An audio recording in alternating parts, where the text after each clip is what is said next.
नमस्कार दोस्तों, GPS online classes में आपका स्वागत है। तो दोस्तों, मैं विलयनों की सांद्रताओं के अनुमापन के बारे में बता रहा था। हमने 3 अनुमापन सांद्रताएं कर ली हैं: मोलरता, मोललता, नॉर्मलता। चौथी जो सांद्रता का अनुमापन आता है वो है फार्मलता। देखो, फार्मलता की जो क्वेश्चन है वो सीधे अपने टॉपिकों में नहीं आएंगे। इसका जो क्वेश्चन है वो संबंध के साथ आता है, तो हमें इसको संबंध के साथ लेना है कि भाई इसका संबंध नॉर्मलता के साथ दे दिया या मोललता के साथ दे दिया तो उस संबंध का क्वेश्चन आएगा। इसलिए ये आपकी बुक में टॉपिक नहीं मिलेगा, केवल इसका संबंध मिलेगा। हम यहाँ पे टॉपिक को हल करते हुए और आपको संबंध के बारे में बताएंगे। तो देखिए, फॉर्मेलिटी का जो हिंट है वो आप ध्यान रखना, क्योंकि हिंट सभी में जरूरी होता है। फॉर्मलता की लिक्विड अवस्था के विलयनों के लिए ही ज्ञात किया जाता है। जो फॉर्मलता है वो द्रव अवस्था के विलयनों के लिए ज्ञात किया जाता है, और द्रव अवस्था के विलयनों के लिए हम आपको पता है कि जो विलयन का आयतन है वो ज्ञात करते हैं, और आयतन के लिए हमें एकांक आयतन 1 लीटर रखना है। तो 1 लीटर आयतन के लिए हमारी परिभाषा क्या हो जाएगी? देखिए, फॉर्मलता यहाँ फॉर्मूले से लिया गया है। फॉर्मूला मतलब सूत्र। तो ये सूत्र वाले शब्द को याद रखना, यहीं से इसकी परिभाषा बनेगी कि भाई कैसे 1 लीटर विलियन में 1 लीटर विलियन में 1 लीटर क्यों लिया? क्योंकि एकांक आयतन 1 लीटर होता है। 1 लीटर विलियन में उपस्थित 1 लीटर विलियन में उपस्थित विलेय के सूत्रभारों की संख्या सूत्रभारों की संख्या को क्या कहते हैं? सूत्रभारों की संख्या को फॉर्मलता कहते हैं। फॉर्मलता कहते हैं। ठीक है, अब ये सूत्रभारों की संख्या फॉर्मलता हो गई। सूत्रभार क्या है? तो सूत्रभार के लिए हम आपको बताएंगे। उससे पहले आप ध्यान देना कि इसे कैपिटल एफ से प्रदर्शित करते हैं, तथा इसकी जो इकाई होती है, इकाई, वो क्या लिखेंगे हम? इसकी इकाई होती है सूत्रभार प्रति लीटर, क्योंकि 1 लीटर विलियन में ही सूत्रभारों की संख्या जोड़ी गई है, इसलिए इसकी इकाई क्या हो गई? सूत्रभार प्रति लीटर। यह क्योंकि लिक्विड अवस्था का है, लिक्विड अवस्था में है, इसलिए ताप के साथ प्रभावित होगा। जब हम इसको ताप बढ़ाएंगे या ताप देंगे, ताप बढ़ाते हैं, तो इसका मान क्या हो जाता है? फॉर्मलता का मान घट जाता है। फॉर्मलता घटती है, ध्यान रखना। सूत्रभार क्या होता है? देखिए, सूत्रभार होता है जब हम अणुभार में क्षारकता या अम्लता का भाग दे देते हैं। अब ये चीज है, ये नोट में डालेंगे अपन, इसलिए पहले सूत्रभार का जो सूत्र है, सूत्रभार ज्ञात करते हैं। अणुभार जो होता है उसमें या तो क्षारकता या फिर अम्लता, जैसा आपका विलयन होगा उस हिसाब से। भाई, क्षारकता तो उन विलयनों के लिए ज्ञात की जाती है जो H+ देते हैं, और अम्लता उन विलयनों के ज्ञात की जाती है जो OH- देते हैं। ध्यान देना, ठीक है। यहाँ क्षारकता यदि आपके H और OH नहीं दिख रहा है तो इलेक्ट्रॉन त्यागने वाले क्षारकता कहलाते हैं, इलेक्ट्रॉन त्यागने वाले, और ये इलेक्ट्रॉन ग्रहण करने वाले। ध्यान देना, ठीक है। इलेक्ट्रॉन ग्रहण करने वाले और इलेक्ट्रॉन त्यागने वाले, दोनों चीजें ध्यान रखना। आपको या तो H दिखेगा या OH दिखेगा। H दिखता है और H, जितने H उसके पास हैं वो उसकी क्षारकता की संख्या हो जाएगी। अम्लता, जितने OH हैं, जैसे आपका एग्जाम्पल लिया मैंने, इसका एग्जाम्पल कि भाई अम्लता कैसे ज्ञात करते हैं, तो मेरे पास है MgOH का ट्वाइस। कितने OH हैं इसमें? 2, इसलिए इसकी अम्लता कितनी हो गई? एसिडिटी एसिडिटी OH कितने हैं 2, इसलिए इसकी एसिडिटी का मान कितना लिखा जाएगा 2। MgOH के ट्वाइस की एसिडिटी का मान 2 लिखा जाएगा। ऐसे ही यहाँ पर एग्जांपल ले लेता हूँ मैं इसका।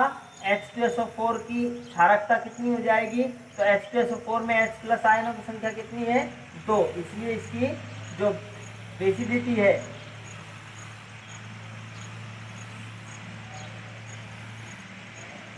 इसकी कितनी हो जाएगी 2। ध्यान देना, H2SO4 की ज्ञात की जाती है क्षारकता, और जो MgOH का ट्वाइस है, मतलब जो OH आयन देते हैं उनकी अम्लता ज्ञात करते हैं, और जो H प्लस आयन देते हैं उनकी क्षारकता ज्ञात करते हैं। ये चीज़ों को समझ लेना। अभी इनके बारे में अपन लिखवाएंगे नोट डालकर। उससे पहले मैं इसका जो सूत्र है वो आपको लिखवा देता हूँ कि फार्मूला का सूत्र क्या होगा। तो देखिए, इस परिभाषा से हमें सूत्र लेना है। परिभाषा से कैसे, देखिए फार्मलता F बराबर क्या हो जाएगा, विलेय के सूत्र भारों की संख्या, विलेय के सूत्र भारों की संख्या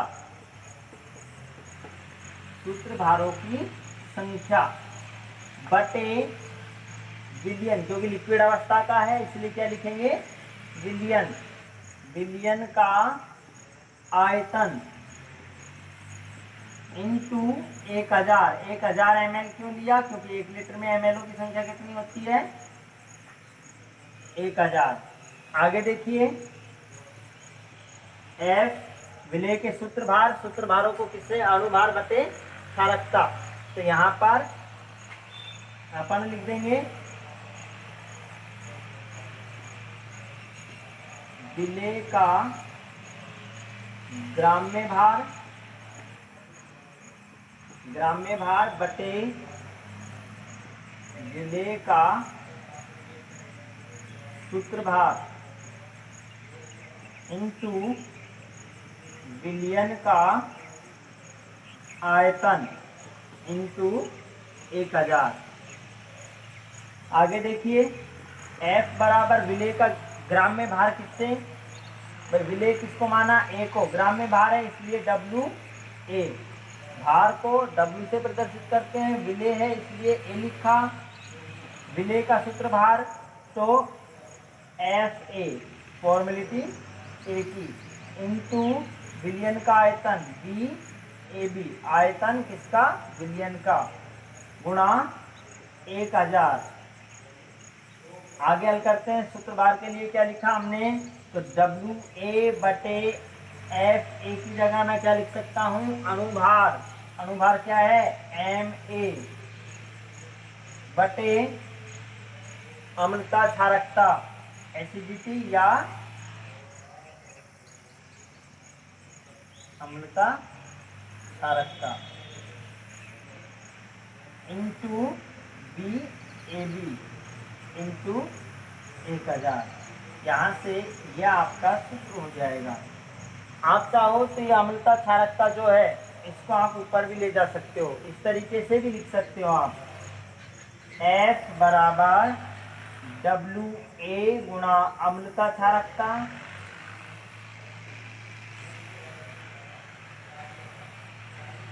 क्योंकि ये चौथी राशि थी इसलिए मैंने ऊपर लिख दी, MA गुणा BAB गुणा 1000। ऐसे भी आप इसको लिख सकते हो। ये जो आपके पास आया है ये है फॉर्मलता का सूत्र। तो फॉर्मलता के क्वेश्चन आपसे डायरेक्टली करेगा नहीं, वो फॉर्मलता के केवल संबंध दिखाता है कि इसकी मोलरता के साथ संबंध लिखिए, या मोलरता के साथ या नॉर्मलता के साथ संबंध समीकरण दीजिए। उससे पहले मैं आपको क्षारकता और अम्लता के बारे में नोट डलवाऊंगा, तो आप उतार लीजिए पहले इसको।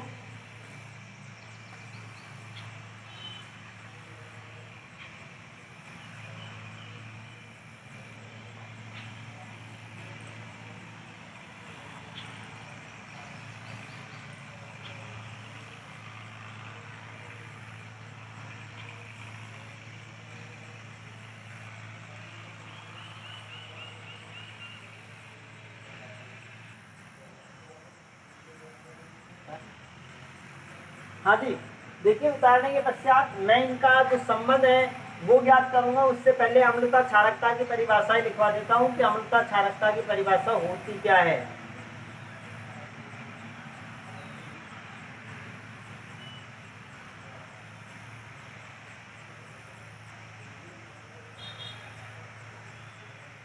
नोट डाल लीजिए और सबसे पहले लिखेंगे एसिडिटी, अम्लता।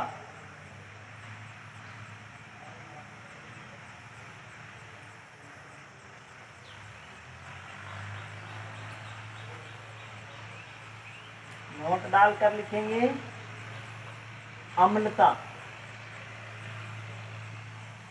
तो देखिए अम्लता मैंने आपको बताया था कि अम्लता क्या होती है, OH माइनस आयन देने की क्षमता। तो OH माइनस आयन देता कौन है, बेसिकली क्षार। कौन देता है, क्षार। क्षारीय विलयनों के लिए अम्लता ज्ञात की जाएगी। तो यहाँ लिखेंगे क्षारीय प्रकृति के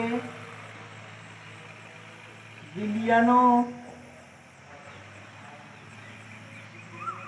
के द्वारा त्यागे गए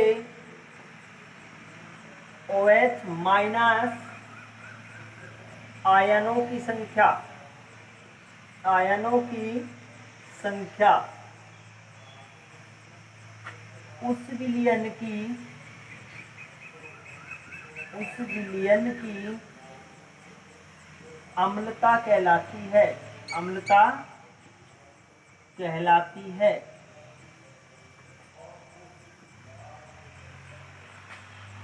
एग्जाम्पल जैसे NaOH, NaOH की अम्लता क्या हो जाएगी,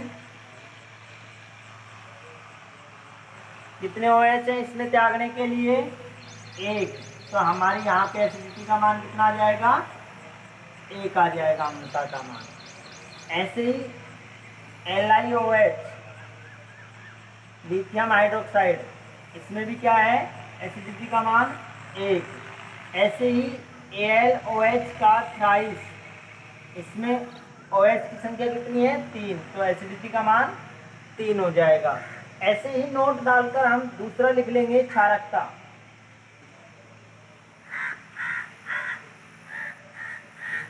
क्षारकता, क्षारकता किन विलयनों के लिए, क्योंकि हमें पता है H+ आयन देने की क्षमता को क्षारकता कहते हैं। तो H+ आयन देता कौन है, अम्लीय प्रकृति का विलयन। यहाँ लिखेंगे अम्लीय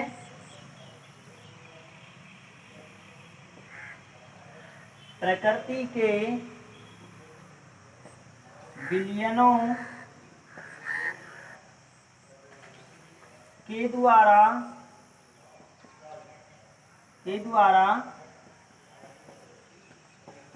त्यागे गए H+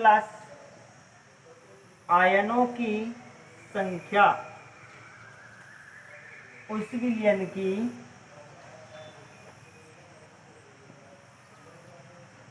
विलयन की क्षारकता कहलाती है, क्षारकता कहलाती है। ठीक भाई। एग्जाम्पल जैसे HCl, HCl में H आयन कितने हैं, इसलिए यहाँ इसकी क्षारकता क्या हो जाएगी भाई, H+ आयन कितने हैं, 1 है, इसलिए क्षारकता कितनी, 1। ऐसे ही आपके पास H2SO4 में कितनी हो जाएगी, 2। HNO3 में कितनी हो जाएगी, 3। तो ये इनकी क्षारकताओं का क्रम है, ध्यान देना। ठीक है, तो दोनों अम्लता क्षारकता के बारे में बता दिया है। अब भी यहाँ से आगे हम संबंध ज्ञात करेंगे कि जो संबंध आता है कि फार्मलता का मोलरता के साथ संबंध लिखिए। तो फार्मलता का मोलरता के साथ संबंध देख लेते हैं। टॉपिक डालेंगे, उतार लीजिए पहले।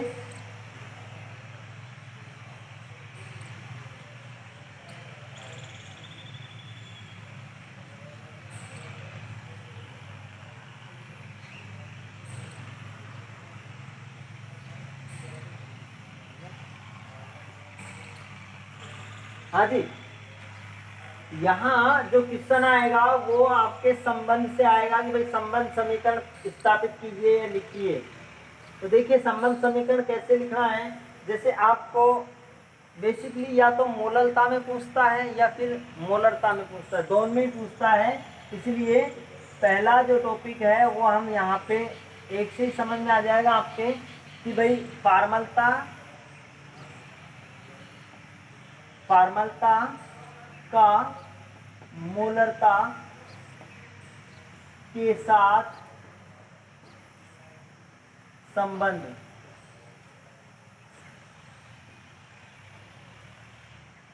फार्मलता का मोलरता के साथ संबंध, किसी भी टॉपिक का किसी के भी साथ संबंध हो तो उनके जो समीकरण होते हैं, उनके जो सूत्र होते हैं, उनका आपस में अनुपात कर देना, और अनुपात करने के पश्चात जो सूत्र हमारे पास आते हैं वो संबंध समीकरण सूत्र कहलाते हैं।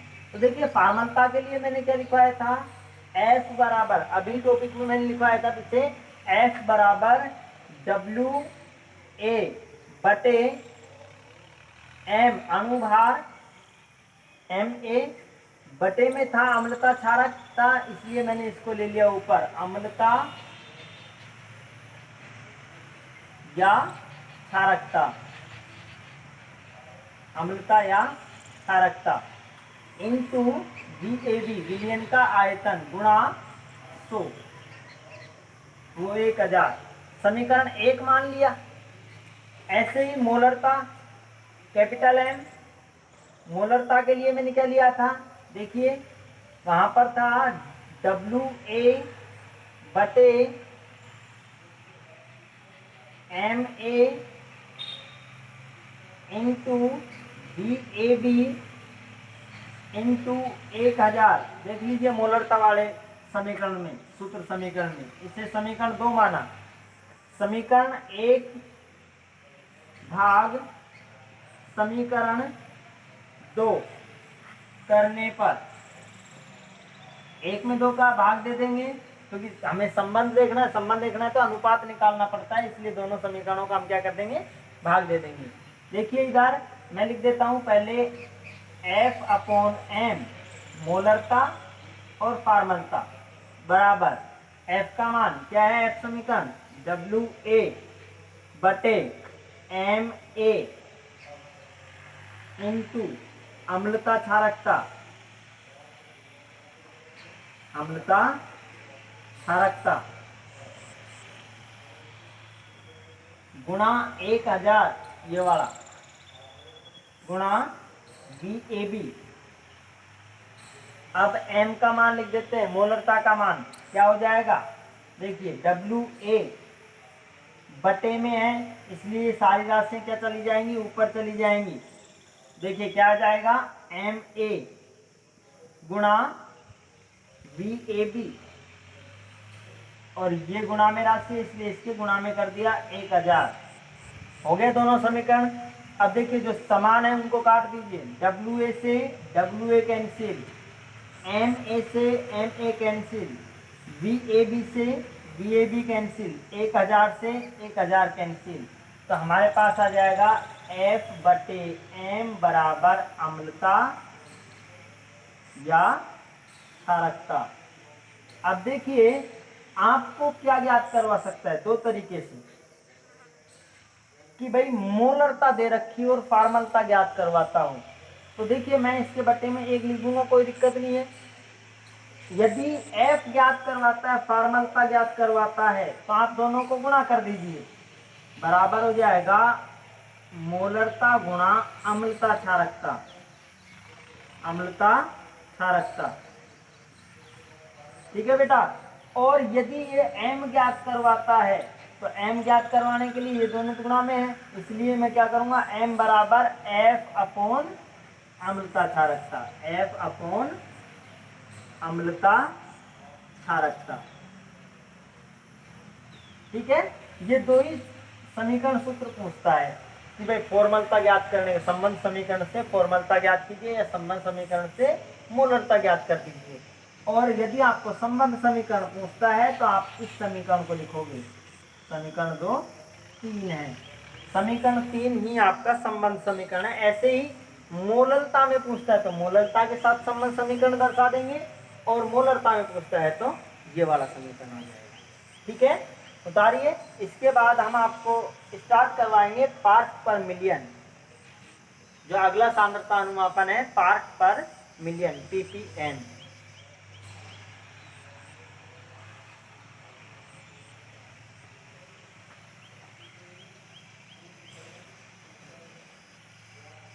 हाँ जी, पांचवा हमारे पास जो विलियनों का अनुमापन इकाई है वो इकाई आती है ppm। कौन सी आती है? ppm। नंबर 5 पर क्या लिखेंगे? पार्ट पर मिलियन। पार्ट पर मिलियन।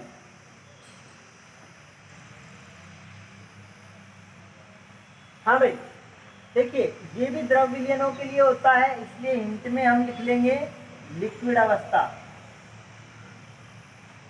ठीक है, और देखिए पार्ट पर मिलियन मतलब पार्ट का अर्थ होता है एक भाग, पार्ट मतलब हिस्सा या भाग, कि 1 मिलियन लीटर में विलेय की जो मात्रा होती है, 1 मिलियन लीटर में विलेय की मात्रा, मात्रा मतलब पार्ट एक भाग, विलेय का भाग 1 मिलियन लीटर। 1 मिलियन बराबर क्या होता है? 10 की पावर 6 लिख देते हैं, या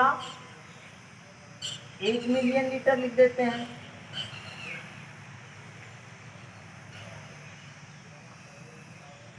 ठीक है, 1 मिलियन में 10 की पावर 6 होते हैं, और 1 बिलियन में 10 की पावर 9 होते हैं, ये ध्यान रखना।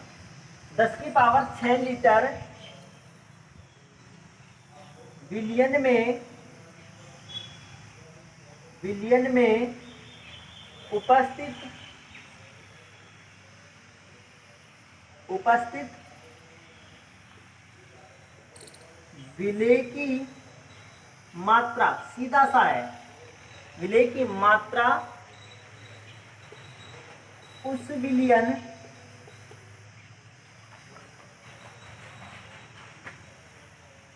की ppm कहलाती है।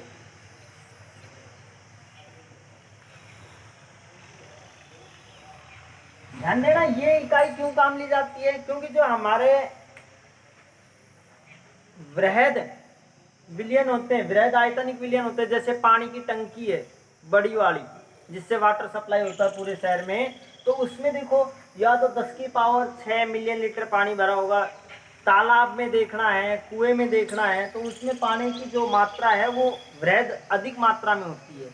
तो उस वृहद मात्रिक विलियन में पार्ट पर मिलियन इकाई की सांद्रता अनुमापन की जाती है, कि भाई इतने मात्रा के विलियन जो है उसमें एक आयन की मात्रा कितनी होगी। जैसे आपसे पूछ लिया जाए, एक बार का आया हुआ क्वेश्चन है 2013 का, अपनी बुक में है लिखा हुआ कि राजगढ़ क्षेत्र या अलवर क्षेत्र, कोई सा क्षेत्र दे दिया आपके हिसाब से, तो उस क्षेत्र की पानी की टंकी पर, उस क्षेत्र की पानी की टंकी पर, क्वेश्चन लिखवा देता हूं मैं,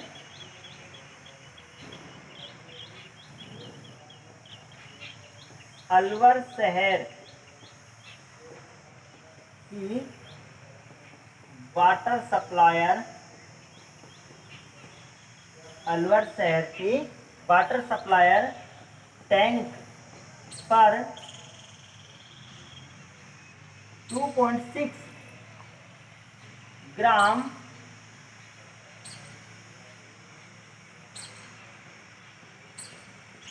पर million litre fluoride F- fluoride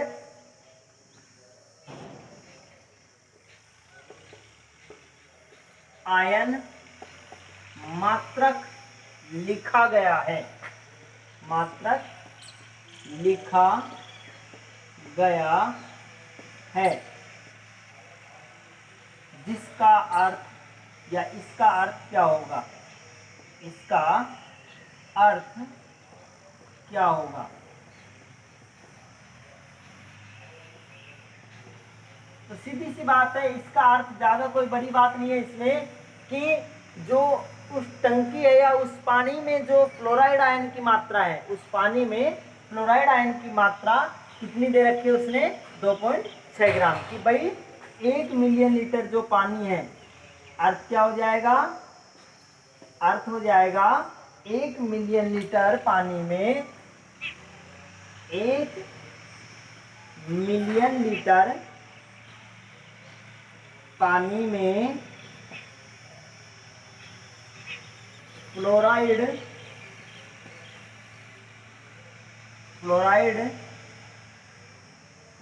ion की मात्रा 2.6 ग्राम है, या 2.6 ग्राम मापी गई है। ये इसका अर्थ है कि यहाँ का जो पानी है, इस शहर का जो पानी है, उसमें फ्लोराइड आयनों की मात्रा इतनी है। ठीक है, जो क्वेश्चन में दिया गया है। ऐसे ही आपको पीटीएम ज्ञात करवाएगा। इसका जो हम फॉर्मूला है कि भाई इसकी जो सूत्र है वो कैसे लिखेंगे, तो इसका जो सूत्र आ जाएगा वो किस तरीके से सेट करेंगे। देखिए सूत्र क्या होगा, विलेय की ग्राम्य मात्रा, विलेय की ग्राम्य मात्रा बटे विलयन का आयतन जो ml में दिया गया होगा, गुणा आप कितना करेंगे, क्योंकि इकाई कितनी ली गई है, 10 की पावर 6 लीटर या 1 मिलियन, तो 10 की पावर 6। ठीक है, ये लिया गया है, लीटर में लिया गया है ये। ठीक है, 10 की पावर 6 लीटर या 1 मिलियन लीटर। यदि आप इसे ml में बदलो, क्योंकि यहाँ इकाई मैंने ml में दे रखी है, तो ml में बदलने के लिए मुझे क्या करना पड़ेगा, 10 की पावर 3 और करना पड़ेगा, 10 की पावर 3 से गुणा करना पड़ेगा इससे। आगे मेरे पास आ जाएगा WA, विलेय की मात्रा को लिखा WA बटे विलयन का आयतन लिखा VAB, गुणा दोनों को जोड़ देंगे, आधार समान हो तो घाते क्या हो जाती है, जुड़ जाती है, 10 की पावर 9 ml आ जाएगा। ml में लिखा है। यदि आपको लीटर में लिखना हो तो 10 की पावर 6 लीटर लिखेंगे, ml में लिखना हो तो 10 की पावर 9 ml लिखेंगे। क्योंकि मैंने 10 की पावर 6 को यदि ml में बदला, लीटर को यदि ml में बदला, तो 10 की पावर 3 से इसे क्या करना पड़ा, क्योंकि 1000 से मुझे क्या करना पड़ेगा, इसे गुणा करना पड़ेगा।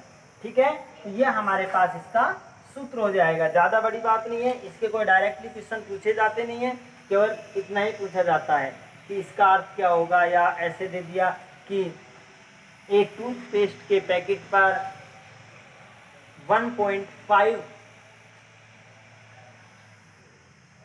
ppm कैल्शियम आयनों की मात्रा लिखी गई है। कैल्शियम आयन कि भाई 1.5 ppm कैल्शियम आयन लिखे गए हैं उस टूथपेस्ट पे।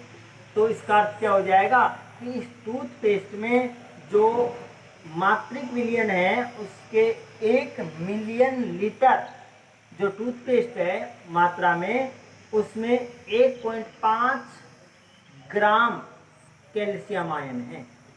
ऐसे ही पूछा जाता है। ठीक है, तो कोई भी क्वेश्चन आएगा वो सीधा आएगा इसमें से, अर्थ पूछने वाला, न कि कोई डेरिवेशन या न्यूमेरिकल। ये सूत्र ये आपको याद रखना है। कभी कभार सूत्र भी पूछ लेता है कि पीपीएम का सूत्र प्रदर्शित कीजिए या लिखिए। नेक्स्ट हमारे पास जो मात्रिक आता है वो आता है पीपीबी। उतार लीजिए इसे।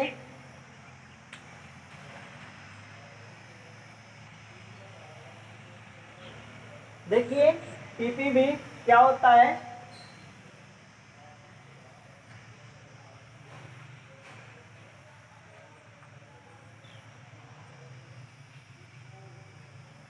इसी तरीके से होगा। उसका नाम होता है पार्ट्स पर बिलियन। वो समुद्री जो बहुत अधिक मात्रा में पानी है उसके लिए, जैसे समुद्र में पानी है उसमें आयनों की मात्रा पीपीबी में ज्ञात की जाती है। तो इसीलिए हमारे पास छठी इकाई होगी, वो होगी पीपीबी, पार्ट पर बिलियन। पार्ट पर बिलियन।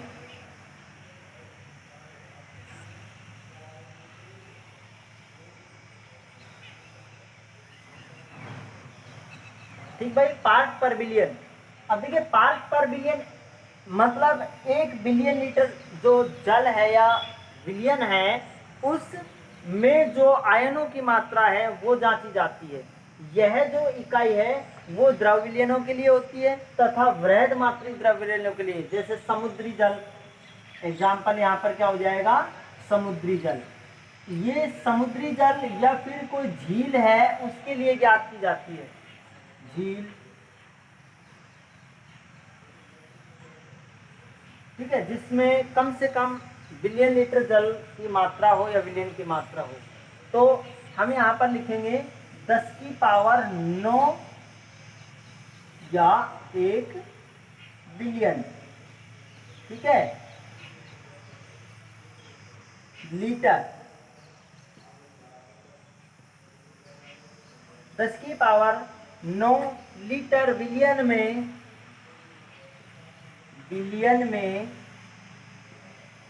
उपस्थित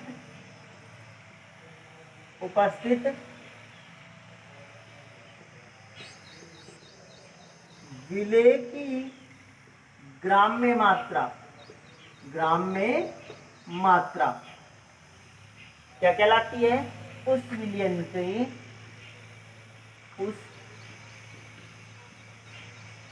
विलयन की पीपीबी कहलाती है।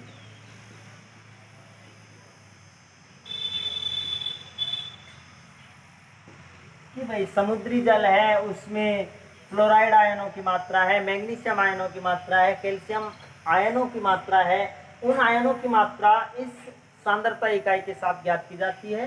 तो इसके लिए भी जो क्वेश्चन आएगा वो समुद्री जल से आएगा, ध्यान देना। सूत्र लिख लेते हैं हम डायरेक्टली। सूत्र क्या हो जाएगा, देखिए सूत्र पीपीबी बराबर विलेय की ग्राम में मात्रा, विलेय की ग्राम में मात्रा बटे विलयन का आयतन, विलयन का आयतन गुणा, यदि यहाँ ml में लिया गया है तो आपको ml में बदलना पड़ेगा। ठीक है, गुणा 10⁻9, ये लीटर में है और इसे ml में बदलूं तो 10⁻3 बनाना पड़ेगा। ml में मात्रा ली है इसलिए, तो मेरे पास आ जाएगा विलेय की ग्राम में मात्रा WA बटे विलयन का आयतन VAB गुणा, आधार समान हो तो घाते जोड़ देना, 10⁻12 हो जाएगा। ये हमारे पास इसका सूत्र या फॉर्मूला आ जाता है। यहाँ से आगे हमारे पास सांद्रता इकाई जो लास्ट है वो आती है मोल भिन्न या मोल प्रभाग। ठीक है, तो मोल भिन्न या मोल प्रभाग, या इसे द्रव्यमान भिन्न भी कह सकते हैं, आयतन भिन्न भी कह सकते हैं। जैसा विलयन होगा उस तरीके की भिन्न हमें ज्ञात करनी है। तो सबसे पहले इसको उतार लीजिए। नेक्स्ट और लास्ट इकाई हम लिखा देते हैं मोल भिन्न की। इसके लिखा देते हैं मोल भिन्न।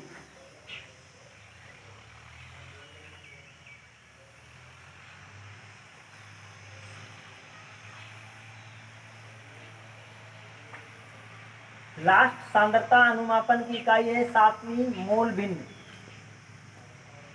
मोल भिन्न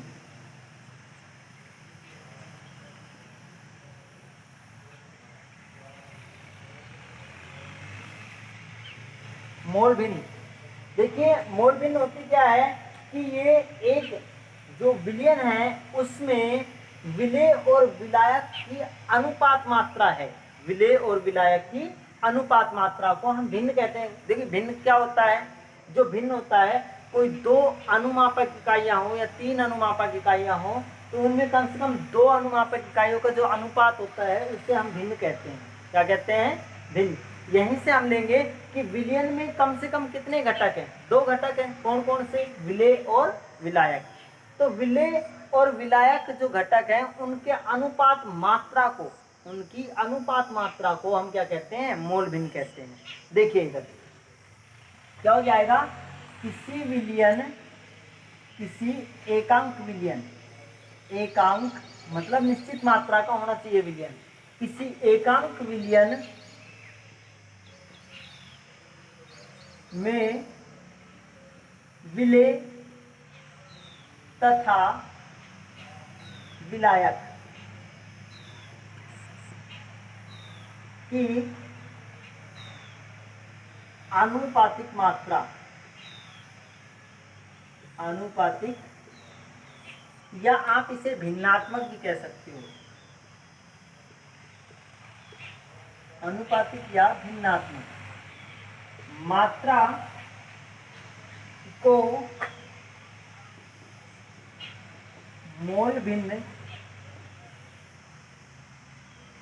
भिन्न कहा जाता है।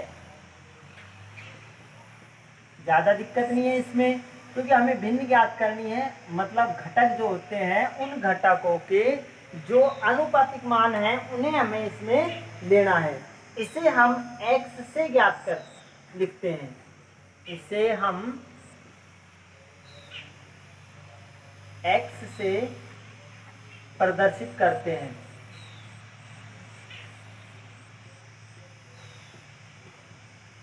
प्रदर्शित करते हैं।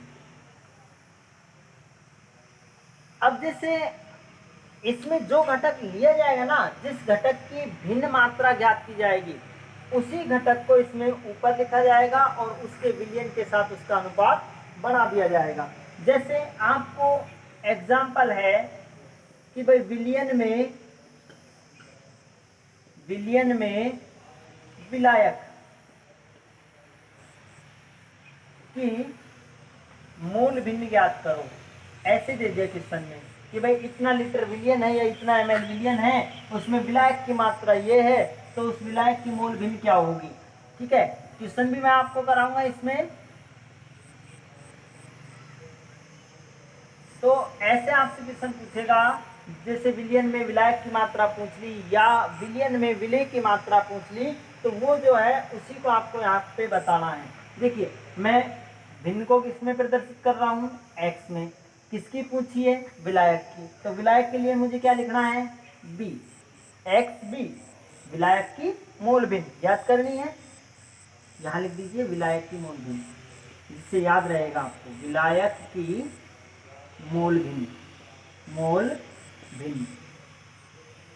ध्यान दीजिए विलायक की मोल भिन्न है, x भी मुझे ज्ञात करना है, तो ऊपर क्या लेना होगा, मुझे विलायक लेना होगा, विलायक की अनुसंख्यता यहाँ लेनी है, विलायक की अनुसंख्यता, क्योंकि कितना विलायक अणुओं की संख्या घोड़ी गई है, विलेय की जो विलायक की मात्रा है वो कितनी घोड़ी गई है, विलायक की जो अनुसंख्यता है वो कितनी घोड़ी गई है, विलायक की अनुसंख्यता बटे जो दोनों घटक होंगे, विलयन में दोनों घटक होंगे ना, तो विलयन की अनुसंख्यता हो गया मात्रा। ठीक है, अनुपात आ गया ना। आगे इसको लिखेंगे भाई, देखो एक्स भी, क्योंकि मुझे क्या याद करना है, विलायक की मोल भिन्न एक्स भी। अब अणुसंख्यता को मैं किसमें लिखता हूँ बेटा, अणुसंख्यता होती है हमारी एन, एन बराबर होता है अणुसंख्यता, अणुसंख्यता 11वीं क्लास में हमने सीखा था अणुसंख्यता को किससे लिखते हैं, एन से। और अणुसंख्यता का सूत्र होता है द्रव्यमान बटे अणुभार, मतलब भार बटे अणुभार, भार बटे अणुभार या द्रव्यमान भार बटे अणुभार कह सकते हो इसे। ठीक है, तो मेरे पास आ जाएगा x की बराबर विलायक की अनुसंख्यता को मैं लिखता हूँ एन बी, बी मतलब विलायक और एन क्या है, अणुसंख्यता, बटे विलयन में दोनों घटक हैं इसलिए मैंने लिख दिया N A plus N B, दोनों को मिलाते हैं ना तभी तो विलयन बनता है, प्लस एन बी। यहाँ एन ए बराबर तो होता है, देखो भार बटे अणुभार है, तो मैंने लिख दिया डब्ल्यू ए बटे एम ए, भार बटे अणुभार, अणुभार को एम से प्रदर्शित करते हैं, यहाँ लिख दीजिए चाहे।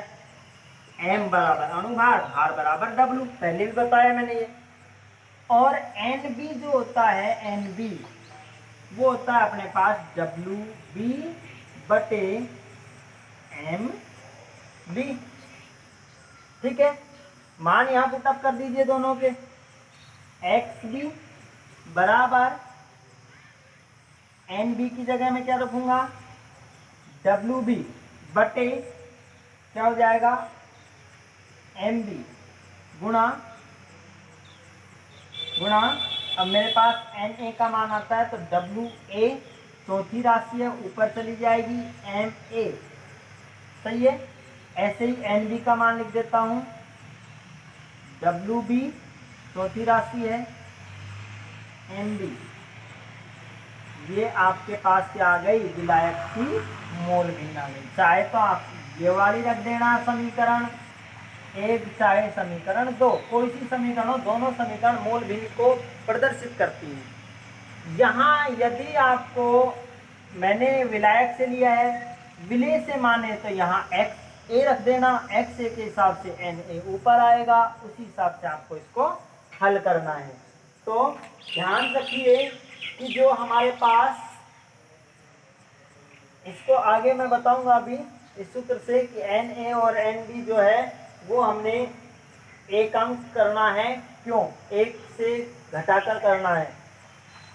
क्वेश्चन में विलयन देगा, विलायक देगा और विलेय भी देता है। अब एक ही घटक को हमें हल करना है और एक घटक से दूसरे घटक को हमें ज्ञात कर लेना है, क्योंकि देखिए मैंने यहाँ लिखा है किसी एकांक विलयन।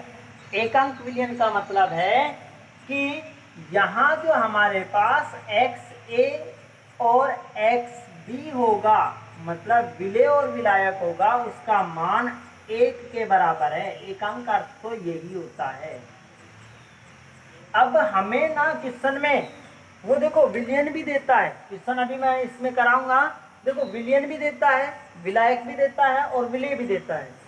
अब हमें विलयन में चाहे तो विलायक की ज्ञात कर लेनी है मोल भिन्न, और चाहे तो विलेय की ज्ञात कर लेनी है। दोनों में से किसी एक की ज्ञात कर लेना और एक में से घटा देना उसको, दूसरे के अपने आप मान आ जाए, क्योंकि इस समीकरण से मैं स्पष्ट कर सकता हूं।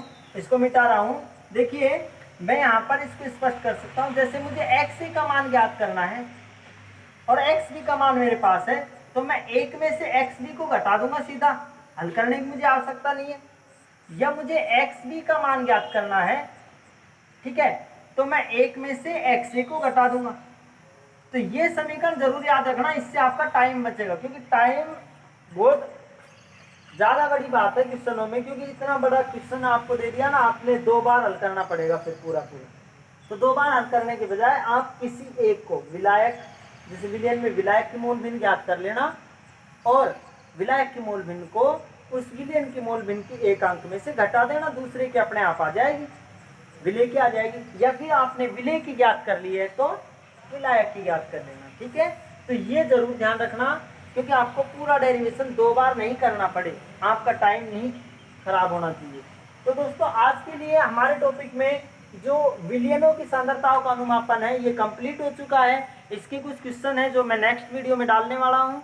यदि आपको हमारे जो टॉपिक है इनमें कोई प्रॉब्लम है तो आप इनको कमेंट बॉक्स में हमें बताइए, जिससे मैं अगले वीडियो में जो सॉल्यूशन है उसका कर सकूं।